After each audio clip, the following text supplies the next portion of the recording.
Welcome to Deets and Geets, a pop culture podcast giving you the pop culture happenings, the deets that pique our interest.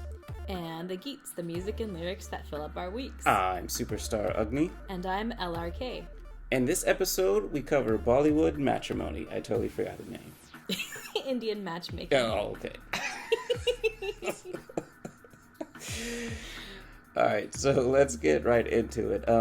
Actually, I should note off the top, we only have about a good 12 minutes because we're dyeing your hair. That's true. I guess we could let it sit longer, but you said it might, burn my scalp. Yeah, I don't want you to do a Michael Jackson, so I think we should. At the heart of Netflix series Indian Matchmaking is Seema from Mumbai, a professional matchmaker who collects biodatas. I can't not say that in a bad Indian accent. Biodatas are like matrimonial resumes. She gets those from her clients who are looking for marriage, and then she finds them suitable matches. So in the Indian matchmaking context, the parents and other family members often play a huge part. The first meeting of the couple could range from anything that we're familiar with in the Western-style modern dating context where the two people just meet at a bar or restaurant and talk, or it could go all the way to a meeting of the two entire families where everyone is dressed up and the prospective bride brings out a tray of chai and food, and her parents brag about how she made everything with her hands and how she's very domestic but also very educated, etc. So this is a reality in quotes show. It follows a handful of Seema Auntie's clients, a mix of some who are living in India and some living in the US. And the show, it shows the process of how she does the intake, figures out what they want, how she sort of, in her head, thinks about how to match them, and then what happens when they actually meet their potential matches. And then we also meet some third-party consultants. So there's an astrologer, a life coach, which I feel like that's like a newer introduction in the arranged marriage thing. I never heard about a life coach before being part of it. And then a face reader. Also seems to be a newer sort of thing. He looks at, basically, Seema Auntie just brings her phone to the face reader and shows them pictures. Why can't she just do a Zoom call? You go all the way there and then show him the phone, and I'll let you get into that, but he's so arrogant. I can tell just why. Yeah, the face reader looks at people's pictures and then makes judgments about their character and whether they'll match with other people based on the other people's social media photos. नमस्ते पंडित जी, कैसे हो? घर पे कैसे हैं सब कोई? कुशल हैप्पी आनंद संतोष. Few of my clients, it's very hard to match them. So stubborn and so picky. So to help me, I'm showing their pictures to a face reader in India. In India, it's a system. We'll see the destiny the astrologer has predicted. तो बस उनके बारे में थोड़ा photo दिखाना था. ठीक अवश्य. I hope it gives clarity.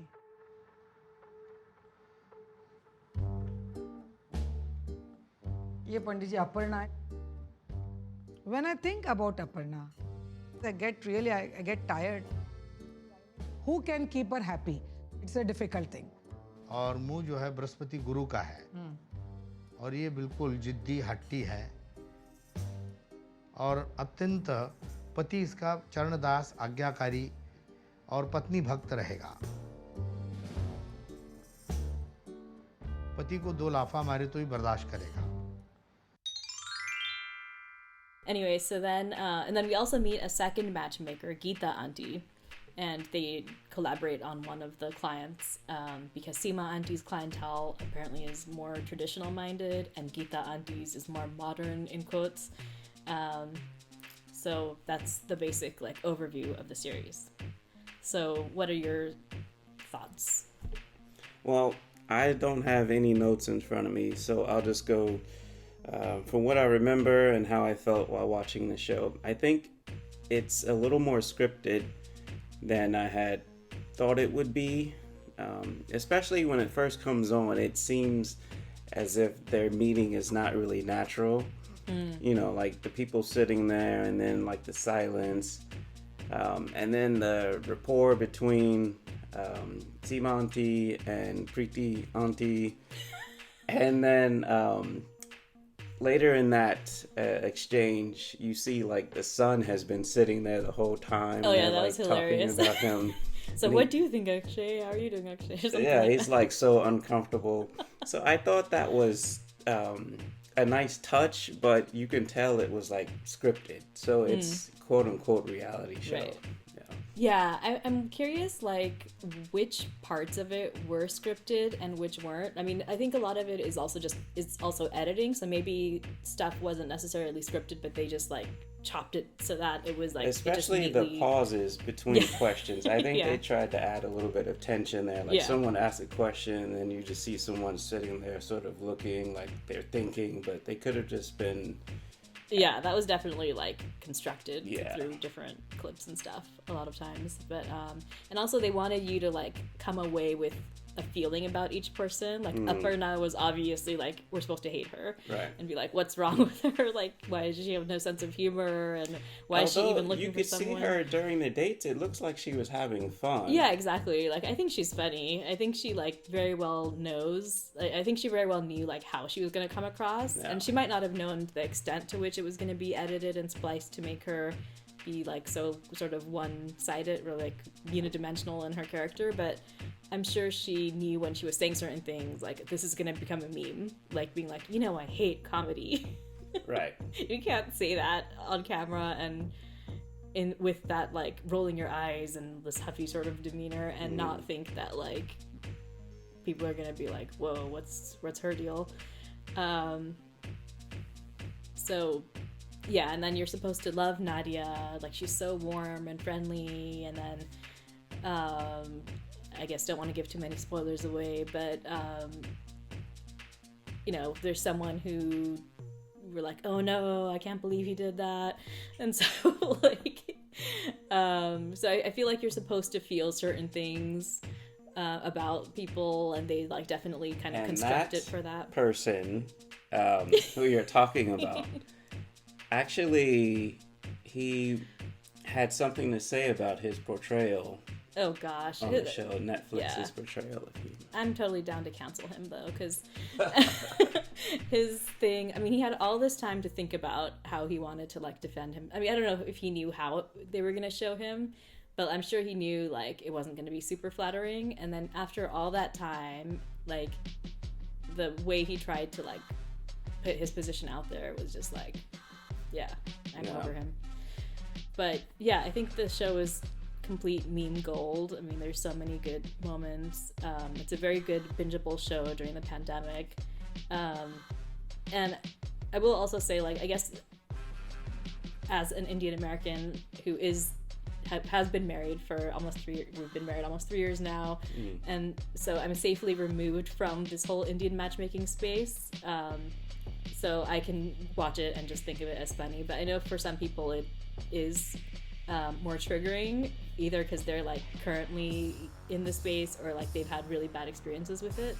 So that part also is true, and there's a lot of criticisms about the show sort of reflecting a lot of casteism and colorism, and that's definitely true. And I think it just speaks to the reality of how a lot of these things happen in the sort of clientele that Seema Auntie has, which tends to be, like, upper caste Hindu people living either in India or in the United States. I would say, though, she, for good or for bad, she tried to match like with like. So if there were wheatish skinned people, she's fair, slim trim, you know, kind of thing. And then if there were people who had a Jolly. little extra pounds, they were jolly. And she didn't mention, like, skin color. She just sort of the browns with the browns, the Guyanese with the Guyanese. Oh gosh, yeah. And I love how she had to, like, match Nadia. Like, I don't remember Nadia ever saying she wanted to meet a Guyanese guy. She just said that people view her as, like, some Indian people view her as not being fully Indian because she has the Guyanese background in her too. Yeah. And Seema Auntie took that to mean, oh, we have to match her with Guyanese. And then there's someone put together the 3 screenshots where she's like, Nadia is very, well-mannered, very cultured, she's beautiful, and then the last screenshot is, but she's Guyanese. Which is just like, oh god, it's just so telling. It's hilarious, but also sad that, like, these are the sentiments that so many people have. It just shows that, women in this process are evaluated by how well they comply with being tall, fair, slim, and trim, and then men are judged by their height, their family respectability, and then do they have a 5-year plan. I know Pradyuman's family from many years. They're lovely people and a very good cultured family. But the parents think that he's 30 and it's a high time that he should get engaged. And I'm here to help them. पर सबको भी बहुत eagerness है, even हमको नहीं, हमारी पूरी family को।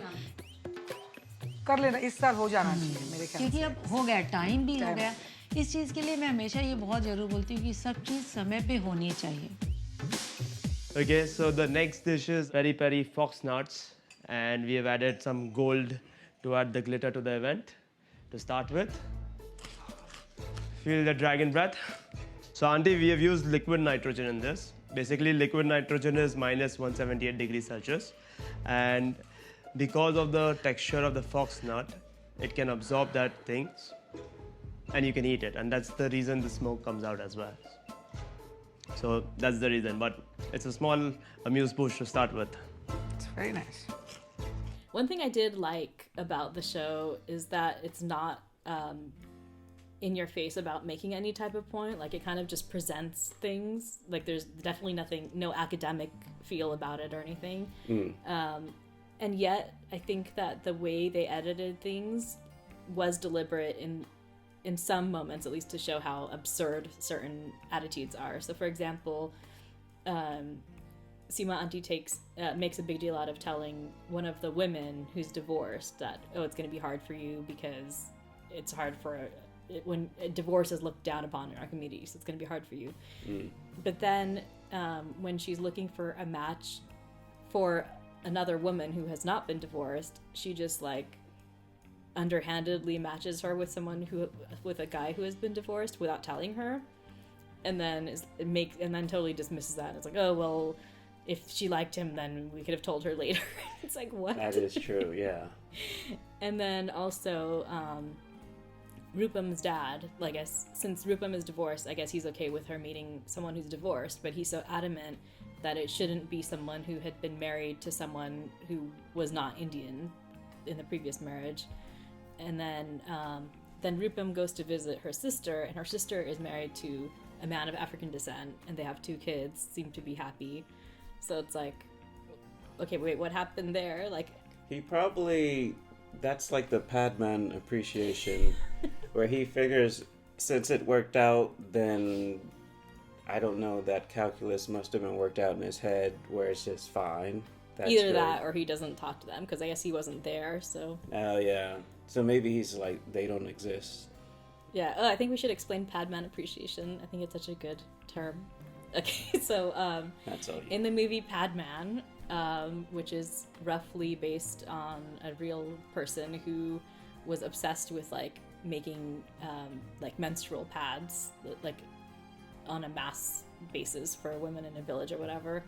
And so he's like obsessed with this, and everyone thinks he's just crazy and perverted or whatever. Like, why is he always sitting there trying to make pads? But then finally, like years and years later, he actually succeeds and gets like widespread acclaim and recognition from Big B. Exactly. Yeah. The recognition from the Big B is, and then finally like his wife and family and stuff come around and they're like, oh wow, like yeah, he's our like, he's my husband, he's my son. Like, then they're suddenly proud of him. So that's what we refer to as Padman appreciation, Yeah. where you have to be recognized by the Big B or in some other way make it big, and then it's okay.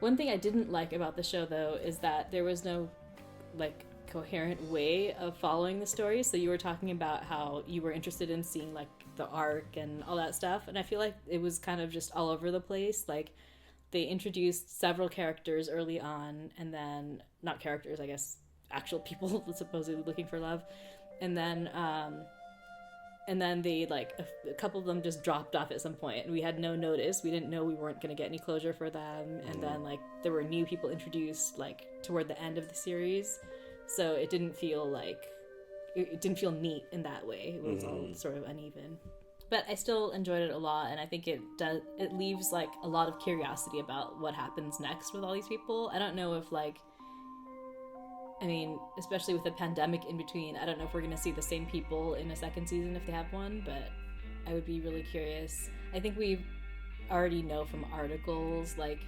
whether people have stayed together or not. I don't want to put the spoilers out there, but...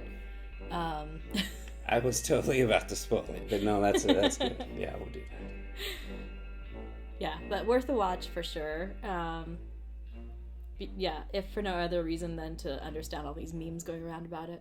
We don't really do rating, like numbered rating, but what would you give it? Oh, 10 on 10. Really? Okay. No, I think like 8 out of 10 though.